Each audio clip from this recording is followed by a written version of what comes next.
যদি এই দেশে আপনি স্বাধীনভাবে আল্লাহর আইনের কথা বলতে চান, স্বাধীনভাবে দিন বিজয়ের কথা বলতে চান, ইসলামের কথা বলতে চান, তাইলে ইসলামের স্বার্থে এই 11 দলীয় জোটকে আপনাদেরকে নির্বাচিত করতে হবে। সুতরাং আমি 2008 সালে ওই বেগম খালেদা জিয়া যখন কলেজ মাঠে এসে সর্বশেষ জনসভায় এই জাতিকে সতর্ক করেছিলাম, এই জাতিকে আমরা দিক নির্দেশনা দিয়েছিলাম। আমরা সেই দিন বলছি 14 দল এই দেশের এক অংশ, 20 দল এই দেশের এক অংশ, জাতি 2 ভাগে বিভক্ত।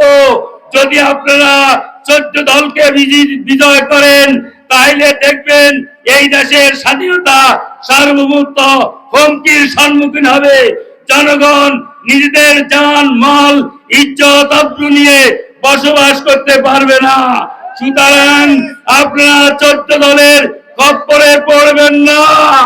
কিন্তু আন্তর্জাতিক ষড়যন্ত্রের কারণে, আন্তর্জাতিক বিরোধিতার কারণে সেই দিন ওই 20 দল পরাজিত করা হয়েছে, জনগণ পরাজিত করে নাই।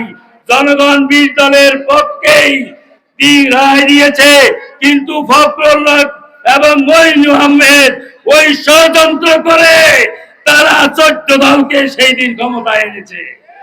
সুতরাং আজকে সেই ইতিহাস অনুযায়ী আজকে যদি 11 দল বাদ দিয়ে বিপরীত দলকে আপনার ক্ষমতায় আনেন তাহলে বিগত যে অবস্থা হয়েছে তার থেকে বেশি পরিণতি আমাদের জন্য অপেক্ষা করবে।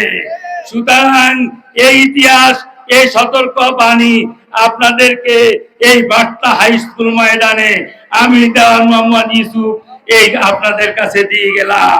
যদি আপনারা আমাদের কল্যাণ, আপনাদের কল্যাণ, এই দেশের কল্যাণ চান তাহলে আপনারা 11 দলকে ক্ষমতায় আনার জন্য আপনাদের সকল শক্তি বিনিয়োগ করে আপনার এই কাজ করতে হবে।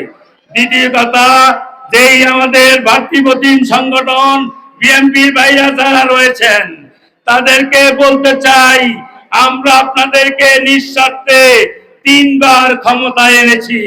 আপনাদের নির্বাচন আমরা 3 বার করেছি জামাত ইসলামী। আপনারা কি সুজন্য আচরণ জানেন না? আপনারা কি ভদ্রতা বুঝেন না? আপনাদেরকে 3 বার ক্ষমতায় বসাইছি। আপনারা কি একবার জামাত ইসলামের জোটকে দেশের স্বার্থে, জনগণের স্বার্থে ক্ষমতা আসার জন্য সুযোগ দিতে পারেন না? তাইলে যারা এই সুজন্য আচরণ জানে না, যারা এই সৎ ব্যবহার জানে না, তারা এই জনগণের কল্যাণ কিভাবে করবে, মা বোনের কল্যাণ কিভাবে করবে?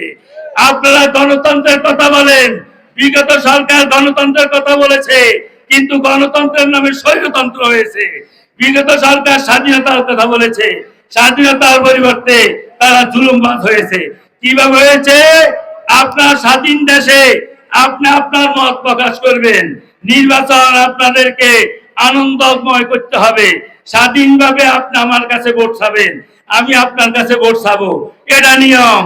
বিরোধী দল ভাতৃপ্রতিম ভাইরা আপনাদেরকে বলতে চাই, আপনারা কি স্বাধীনভাবে যদি এই দেশে জনগণের অধিকার, ভোটের অধিকার দিতে চান তাহলে আপনারা কি এই 10 নম্বর ইউনিয়নের জামাত ইসলামী আমির তার বাড়িতে 14-15 জন নিয়ে সেখানে কি ধমক দিতে পারেন? এটা কি স্বাধীনতা? এটা কি গণতন্ত্র? না এটা কি স্বৈরতন্ত্র?